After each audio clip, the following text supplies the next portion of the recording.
Rupesh IPS చాలామందికి తెలిసిన వ్యక్తి. ఇప్పుడు యూత్కి కూడా మంచి ఇన్స్పిరేషన్గా మీరు ముందుకెళ్తూ ఉన్నారండి. పెద్దపల్లిలో కూడా రీసెంట్గా మీరు విద్యకు సంబంధించినటువంటి ఇటుక బట్టీలో ప్రారంభించారు ఒకటి పిల్లల చదువుల కోసం.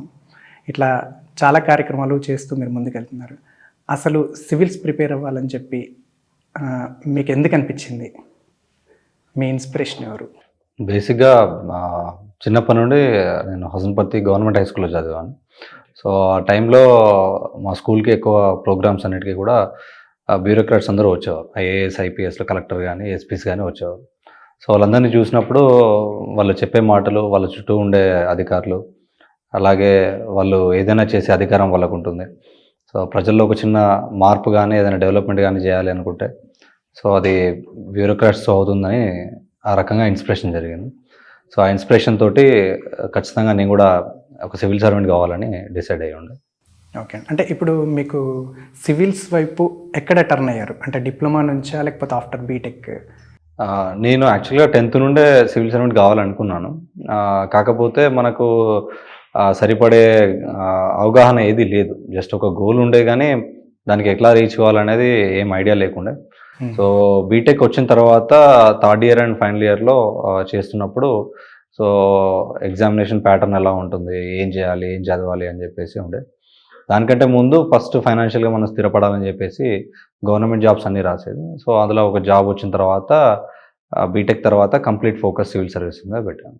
ఓకే. అంటే ఏమి జాబ్ చేసేస్తారు అప్పుడు? నేను బీటెక్ అయిపోగానే సెంట్రల్ పబ్లిక్ హౌస్ డిపార్ట్మెంట్‌లో జూనియర్ ఇంజినీర్‌గా జాయిన్ అయ్యాను.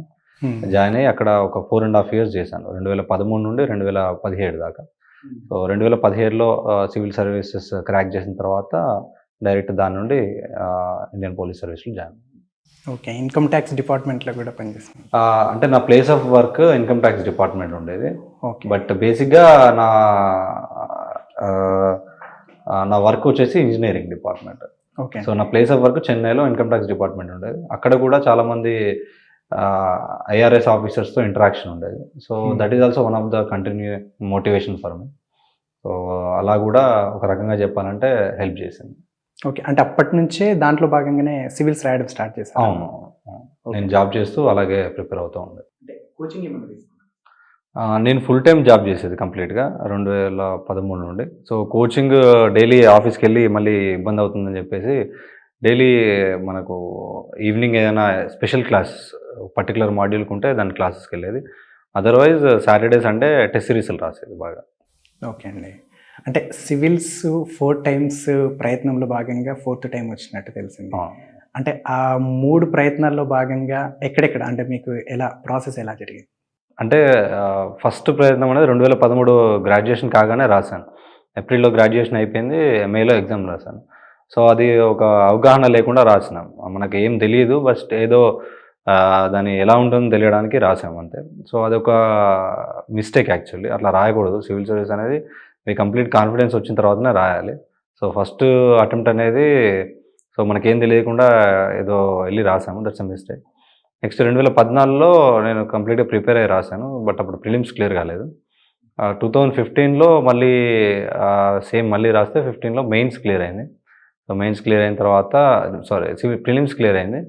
మెయిన్స్ రాశాను. బట్ మెయిన్స్‌లో క్లియర్ కాలేదు. సో, సరే మళ్ళీ ఇంకోసారి ట్రై చేద్దామని 16లో చేస్తే ఐ క్లియర్డ్ ఎవ్రీథింగ్. ఓకే. అంటే జనరల్‌గా ఇప్పుడు చాలామందికి గూడా ఒక ప్రయత్నంలో భాగంగా మిస్ అవుతూ ఉంటే చుట్టుపక్కల వాళ్ళు డిసప్పాయింట్ చేయడం, మనకు మనంగా గూడా డిసప్పాయింట్ అయితూ ఉంటాం. అంటే అందులో భాగంగా ఎక్కడ మీకు అనిపించలేదా?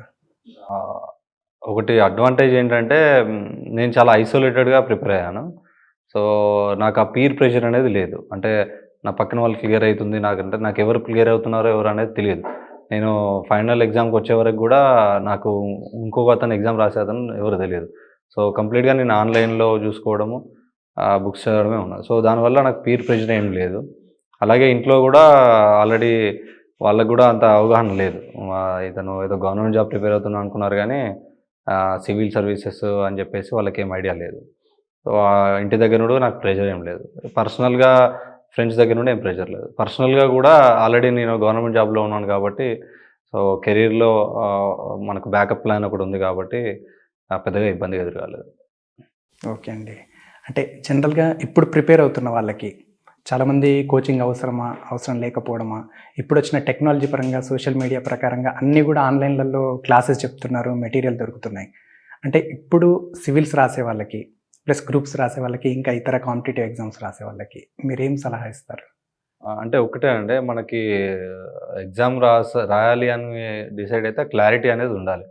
ఎందుకు మనం ఎగ్జామ్ రాయాలి అని జెప్పేసి. ఆ క్లారిటీ ఉంటే ఎప్పుడు గాని, ఎందుకంటే ఇట్స్ ఏ లాంగ్ జర్నీ. చాలామంది ఫస్ట్ అటెంప్ట్‌లో వస్తది అది అని అంటారు. బట్ పర్సనల్‌గా నా పర్సనల్ ఒపీనియన్ ఏంటంటే it takes time to understand the subject. So, ఎవరైనా చదవాలి అని కూడా క్లారిటీ ఉండాలి. వాళ్ళు ఎందుకోసం చదువుతున్నారు. సరే పబ్లిక్ సర్వీస్ జేయడానికా? లేదంటే ఆ సొసైటీలో రికగ్నైజేషన్ కోసమా? లేకుంటే పర్సనల్ సాటిస్ఫాక్షన్ కోసమా? పవర్ కోసమా? అనేది వాళ్ళకొక క్లారిటీ ఉండాలి. క్లారిటీ ఉంటే ఆటోమేటిక్‌గా మోటివేషన్ లెవెల్స్ అనేది ఉంటుంది. దానిలో భాగంగా ఇంకోటేంటంటే కోచింగ్ అవసరమా? లేదా అని. కోచింగ్ అంటే ఏంటంటే నాకు తెలిసి కోచింగ్ అంటే నీకొక గైడెన్స్‌నిస్తుంది ఎటు పోవాలని జెప్పేసి. నీకొక మంచి మెంటర్ ఉన్నాడనుకోండి. ఒక చెప్పేవాడున్నాడు. సో, నీకేం కోచింగ్ అవసరం లేదు. అంటే ఏం చదవాలి? ఏం చదవద్దు? నిన్ను కంటిన్యూయస్ ఎవాల్యుయేషన్ చేసేవాళ్ళుంటే నీకు కోచింగ్ అవసరం లేదు. ఒకవేళ ఎవరు లేరు, నీకు నీ దగ్గర ఆర్థికంగా బానే ఉంది. నువ్వు అఫోర్డ్ చేయగలుగుతావంటే you can join the coach. కోచింగ్‌లో జాయిన్ అయ్యి నీకు ఎంతవరకు అవసరం ఉంటే అంతవరకు కోచింగ్ తీసుకోవాలి. మిగతాది నీ ఓన్‌గా చదువుకోవాలి. లేదు మూడో రకం ఏంటంటే నీకు దగ్గర డబ్బులు లేవు. బట్ ఖచ్చితంగా కొట్టాలనే పట్టుదల ఉంది. మెంటర్స్ గూడా ఏం లేవు. సో, అట్లాంటప్పుడు గూడా స్టిల్ ఆన్‌లైన్‌లో చాలా వరకు వీడియోస్ అవైలబుల్‌గా ఉంటున్నాయి.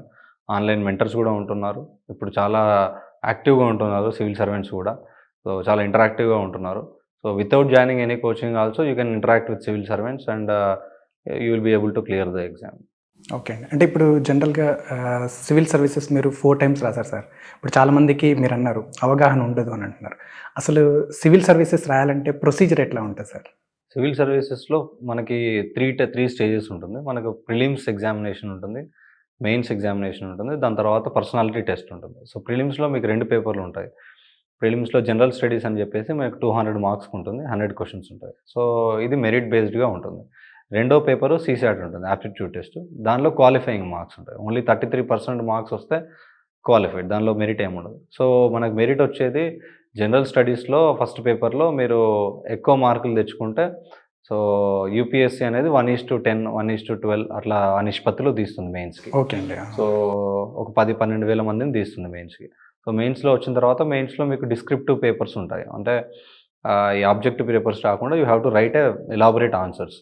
సో, ఆన్సర్స్ రాయడంలో ఏంటంటే దానిలో మళ్ళీ ఆప్షనల్ సబ్జెక్ట్ అని కూడా ఒకటి ఎక్స్‌ట్రా యాడ్ అవుతుంది. సో, దానిలో ఒక జనరల్ ఎస్సే, ఒక 4 general studies papers and optional 2 పేపర్లు. మొత్తం 7 పేపర్లేమో మెరిట్‌కి తీసుకుంటారు. ఒక 2 పేపర్లు మాత్రం క్వాలిఫైయింగ్ నేచర్‌లో ఉంటుంది. ఒకటి ఏదైనా ఒక ఇండియన్ లాంగ్వేజ్ అది మనం తెలుగు వాళ్ళం కాబట్టి తెలుగు ఉంటుంది. అలాగే బేసిక్ ఇంగ్లీష్ ఒకటుంటుంది. 12థ్ స్టాండర్డ్ లెవెల్‌లో ఇంగ్లీష్ ఉంటుంది. ఈ 2 పేపర్‌లలో మార్క్స్ కౌంట్ కావు.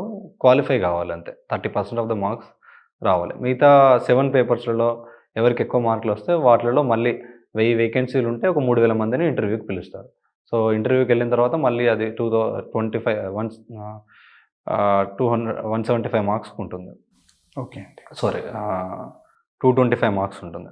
సో, 225 మార్క్స్‌కి ఐయామ్ సారీ 275 మార్క్స్ ఉంటుంది. చాలా రోజులైంది. సో, 275 మార్క్స్‌కి పర్సనాలిటీ టెస్ట్ ఉంటుంది. సో, దానిలో మీరు ఎక్కువ ఎంత మార్కులు తెచ్చుకుంటే ఆ మార్కులు ప్లస్ మెయిన్స్‌లో వచ్చిన మార్కులు వీటన్నిటిని కలిపి మెరిట్ లిస్ట్ తీస్తారు. సో, ఆ మెరిట్ లిస్ట్‌లో గనుక మనం ఫస్ట్ 1000 ఆర్ 800 మందిలో ఉంటే ర్యాంక్ వస్తుంది.